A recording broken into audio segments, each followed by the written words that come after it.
Hi and welcome to True Tempo. It is Tuesday once again, and today's video is going to be a bit different than the usual leagues I play and record because I just came home from a weekend full of Legacy and a bit of Vintage, but mostly Saturday and Sunday, two big paper events in Lyon in France, which is like a couple of hours away from where I live.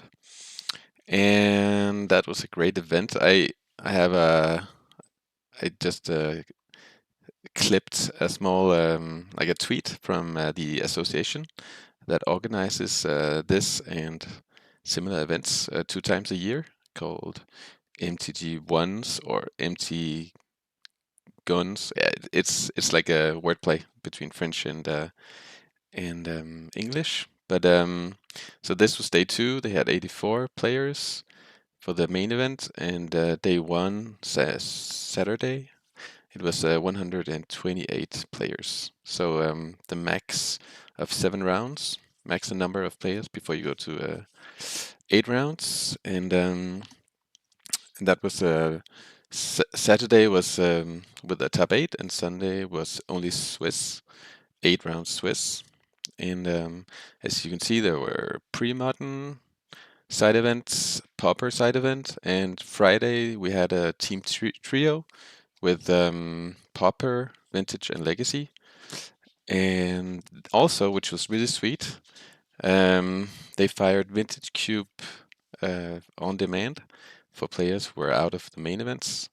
They only had one Vintage Cube, but I think that was enough for this weekend. But I think that might be really popular going forward. So maybe they'll have more vintage cubes like proxied up the next time. And the event was full proxy. Like it was authorized to have full proxies, only proxies. There was no like limit of how many proxies you could play with, as long as they were in really good quality. And that was the first time, and yeah, I really liked it. It meant that no one had like issues playing exactly the deck that they wanted to play, and I think it heightened the level of of the competition because people were not. I spoke to one of my opponents who said that they decided to play the deck that they played, also of cats or black white cats, because well they liked the deck. They didn't have the cards, but it was the occasion to actually play a real tournament with a deck that they'd been seeing online and which they liked in the format. And yeah, so that was a sweet thing. I hope they do that going forward. Allow only proxies or full proxies, no limit on the number of proxies. But yeah, that was a sweet event. Good food, draft beer. Yeah, I go there when I can. It's usually 2 times a year, and it's been a year since I played Paper Magic the last time, which was also their event. More than a year. When I opened my deck box, I had 2 banned cards, Entomb and Troll of Khazad-dûm, that I had to get rid of. So yeah, there was dust on my cards. But anyways, the events were sweet. This is the deck I played. And I had some good results. I went 5-2 on Saturday for 15th spot on breakers. We were a lot of people, so there were also 5-2s out of top 16. And on Saturday, I played a slightly different version because I was suspecting a lot of mirrors and also a lot of is it Delver compared to the usual percentages we see online. I thought that it's a deck that people like me like to play, so that I expected people to still bring it, but we didn't see that much Dimir, some, but not that much, and almost no Isid Delver. So in my list Saturday had 2 reanimates in the sideboard and only 1 deluge. I had 2 Barragoyfs and I had 0 mystical disputes. Um, And that was really my way of being completely and as well prepared for the mirror as possible. But then when Saturday was over, I thought that it was a bit overkill because the metagame was quite open and a bunch of non-blue decks, fair decks. And I'm going to show you my matchup spread. On Sunday, I played. Well, yeah, it was 8 rounds. As I said, I went the first rounds, 6 rounds. I won. I was 6-0, and then I played against a friend, and he beat me. He was on Doomsday, and then I split the 8th round, and I finished in second place, and my friend in first place. So awesome weekend results-wise, and this is my matchups. Sultai control 2 times. When I say Dimir mid-range, that's basically the more stark version of Dimir that doesn't play Nethergoyf and has Murktide, Bargoyfs, maybe Hymns, maybe Strixes. Then I lost to the Cats twice on Friday. Mono Blue Stifle Knot, 2 times lands. So all of these are wins unless I wrote loss. Sneaky Show, Omnitel, Oops. The Oops player, he was in top 16 in Eternal Weekend Italy, so he knows what he's doing for sure with this deck. He surprised me. I didn't expect him to play that, but at that time I didn't know that he had a top 16 spot in Lucca, Italy, Mystic Forge, and a sweet win against Beans. So before I'd like to go over some of the matchups, but I'm just gonna go over the deck first. So my deck is in many ways a normal Dimir Tempo deck, but there are some important details. I think they're important that make this the best deck, at least in my opinion. I can totally understand if other people have a hard time seeing it, but Architects of Will is kind of the trademark difference compared to a lot of other Dimir decks. And so the Architects are here mostly to make Nethergoyf a big threat.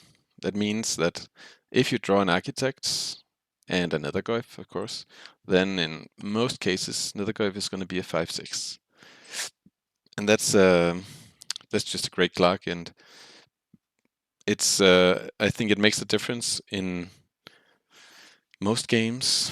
Against combo, you shave a turn or two off the clock. It makes for a great blocker.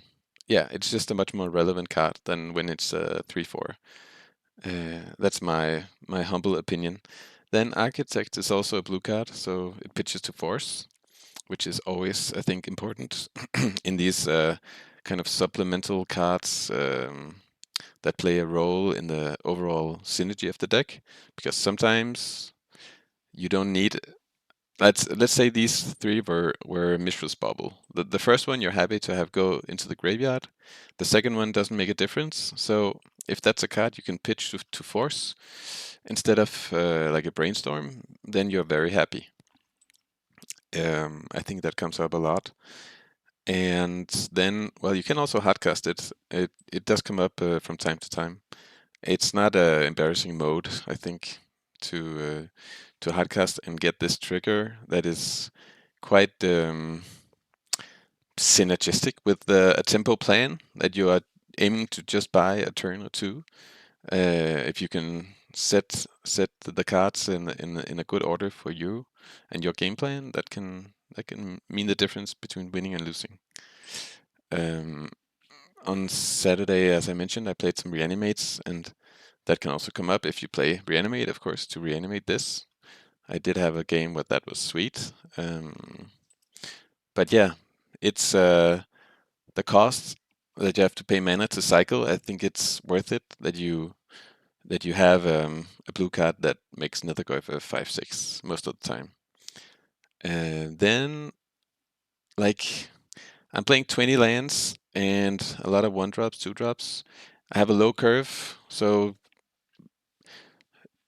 previously I played 19 lands. I thought that was okay, but I feel like between Tamiyo making tokens, Nethergoyf being able to escape, which is, by the way, much more easy when you have Architects of Will than if you don't. Between these and Kaito, you have plenty of things to do with your mana. So I'm very happy playing 20 lands. And yeah, I can definitely recommend it, even in a low curve list like this. And then I think, like, if I had to say like something overall about this deck list that is really enticing, it is that you can play your spells almost all of the time when you have some lands. You don't have like double blue in Murktide and a draw with a swamp, or Hymn to Torak in a draw with an island. If you have like whether it's Island Swamp or some combination of Underground Sea and a basic, you can play pretty much everything on curve, and that is an efficiency that is really sweet. It makes, I feel like in the mirrors that I can go under or just be more efficient a lot of the time than the opponent. And yeah, I think that's a winning strategy.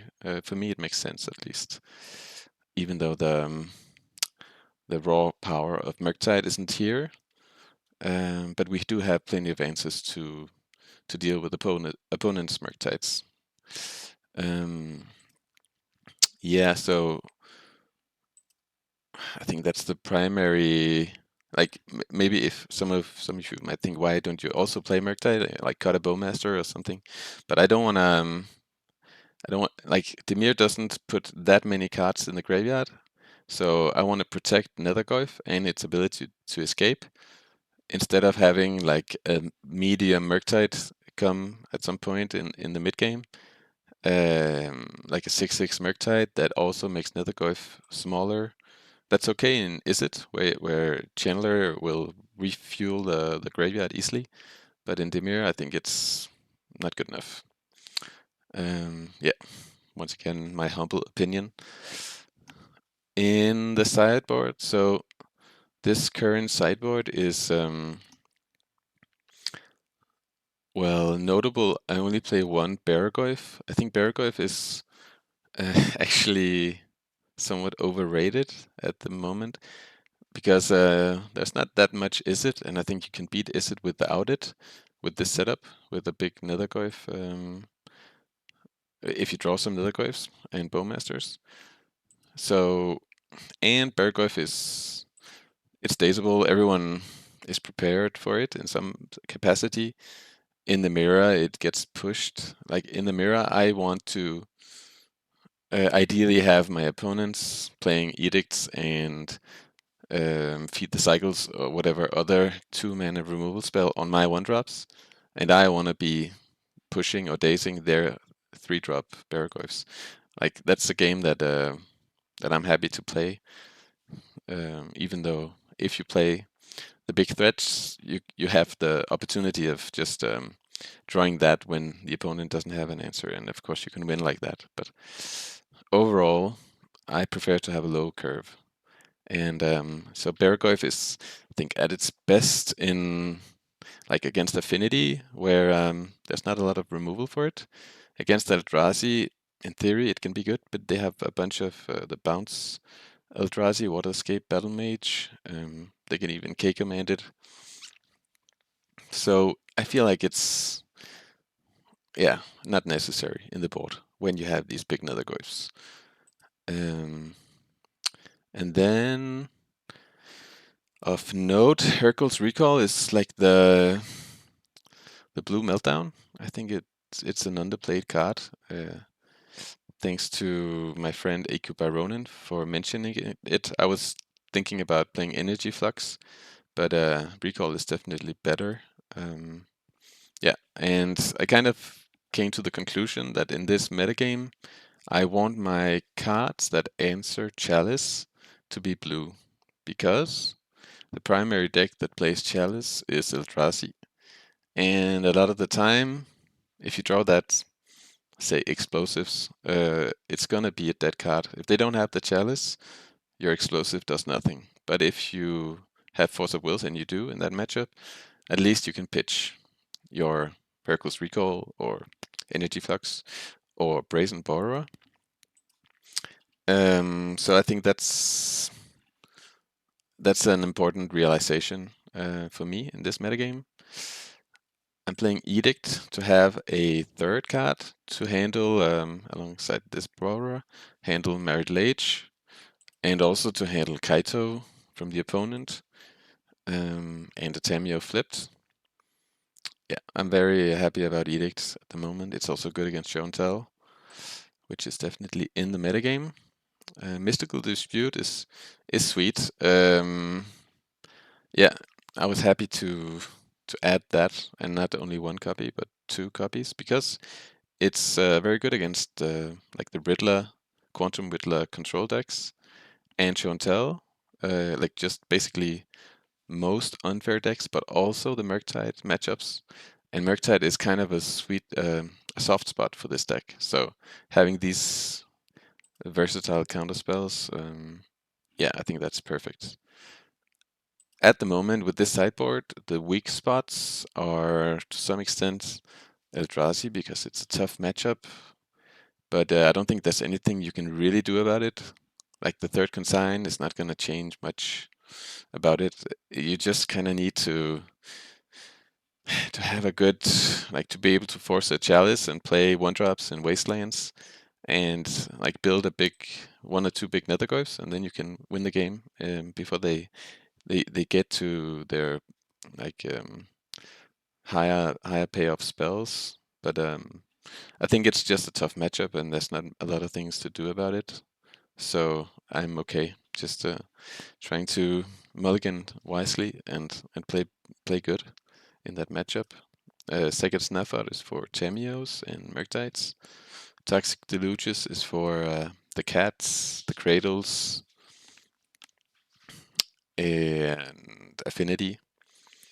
Yeah, so Surgicals for Oops and lands. I think I have a fine setup against lands. Between Force of Negations, Surgicals, the Edict, the Borrower, the Recall for both Mox Diamonds and Construct Tokens. Yeah, I think that's enough for the deck. So let's talk a bit about the matchups. This is of course just a somewhat random sample of what you can meet in the metagame, and it's pretty diverse. I played against the Dimir deck, the kind of usual Dimir deck, 2 times, and I get against the cats twice as well, and against lands twice. And I was surprised to see the cats. I actually thought that was not a deck that people would be that interested in playing, but there are quite a lot of cats players. So I'm just gonna like anecdotally speak a bit about some of the matchup that I feel like I have something interesting to say about. Actually, I think I could talk about every one of them because there's always plenty of things to talk about. But so the cats, I think this matchup is really tough because they go wide and they go. It's like it's easier if you play Murktide, I guess, because you can catch them without a sword, or you can force the 1 swords they might have, and in that way you can win in the air. And that's definitely an option I don't have. So with my setup, it's extremely tough. So you need to find the Toxic Deluge, I think. But if you have it in hand, there's a big chance that you lose it to the discard. So this is just gonna be a very bad matchup, no matter how you slice it. So that's classic. It's like playing against Death and Taxes or Maverick in the old days. They were also tough matchups when you played Tempo. And you would have to put some Massacres or Dread of Knights or some other sweeper, Zealous Persecution, in your deck, depending on your colors. Rough Tumble, But yeah, maybe there are other ways to tweak to make it better. I think if you play the heavier mid-range version, you can play explosives as well. So I can see why the mid-range version is better set up for that matchup for sure. Then against Doomsday, well, Doomsday is tough to play against because you have to respect the combo and the creatures, Tamiyo, Bargoyfs, maybe Murktides, maybe Bowmasters. And they don't have to respect your deck as much, so they can, if they want to, board out Force of Wills and Dazes and just play Haymakers. But of course, that doesn't mean that they just have the superior deck. They don't have removal. They don't have the space to also have a bunch of removal or any. I don't know if they have just a couple of bounce spells, maybe like Brazens, but most of the time they don't have removal. So if we can land at turn one Nethergoyf, especially, so we can attack their life total, then their Doomsday plan becomes worse. And then I think we just need to play as if they have creatures. And my plan was to board out all the Wastelands. And what did I board out as well? I don't remember, but I also remembered thinking that I need to make a better plan. But basically, I want consigns, force of indications, mystical disputes, and ideally also at least a snuff out, maybe even an edict. So that's a lot of cards. And it's not enough just boarding out the wastelands. I guess maybe Daze. You could cut Daze. It's tough. Something like that. Maybe Daze and yeah, I guess I couldn't. I'd have a hard time boarding out more than 7 cards, and maybe that's just these 6 and one of these removal spells. But I mean, Daze isn't that bad. But when they have their Dark Ritual Doomsday draw, it doesn't do anything.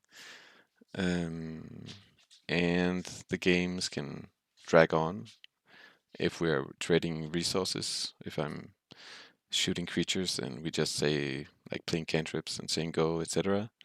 So Daze can quickly become bad. But I think that's a tough matchup, and like I understand why these were my losses because they're not very straightforward. Like the path to victory is not very straightforward. Against a deck like Bug Control, the Mira, and Beans, I think it's all about just optimizing your resources. And they don't have a fast kill, but they have some key cards, whether it's Beanstalk or Murktide in the Dimir matchups that you need to be wary of. But then and the Tamiyo, the early game of who has Tamiyo advantage. But that I feel that those matchups are more clear cut how to approach. Lands is really interesting. I had a sweet game against Lands where I had to they their plan was to make a Merry Lage, but before that they had plenty of ways to destroy my lands, like 2 Besajus and 1 or 2 Wastelands. And in the end, I was able to protect 1 land from a Wasteland by Snuff Out targeting my Tamiyo and then dazing my Snuff Out. And then I had, a protected land, and that was enough for me to secure the win with Brazen. Just the threat of Brazen for a long time until they couldn't wait anymore to make their token. But between Recall and the Bounce, the Edicts, the Fawns, and the Surgicals, I like the matchup, but of course it's a tough matchup. I'm not saying it's positive. And on that topic, I saw that there's a bunch of Dimir decks in the top 8 from Matching Online last week, and that might lead to the conclusion that Dimir is just the obvious best deck, but I don't think that's the case. It's just the best overall deck where you don't have any weak spots, but you have tough matchups and negative matchups here and there, like lands, like a dedicated control is tough, like the cats and the death and taxes of the world. So plenty of difficult matchups. So I think the metagame seems really well weighted, well balanced, and yeah, I think it's a sweet metagame that that most people seem happy about, even though oops is maybe a sore spot for some. I don't mind. But yeah, anyway, this is so this is the conclusion of my video tournament report, which I wasn't sure how to do, and then I just did it like this. I hope it made sense for you, and I can recommend trying this build, but I understand if you think it looks weird, but I think it's a very good build of Dimir tempo. So anyways, thanks for watching and see you next week.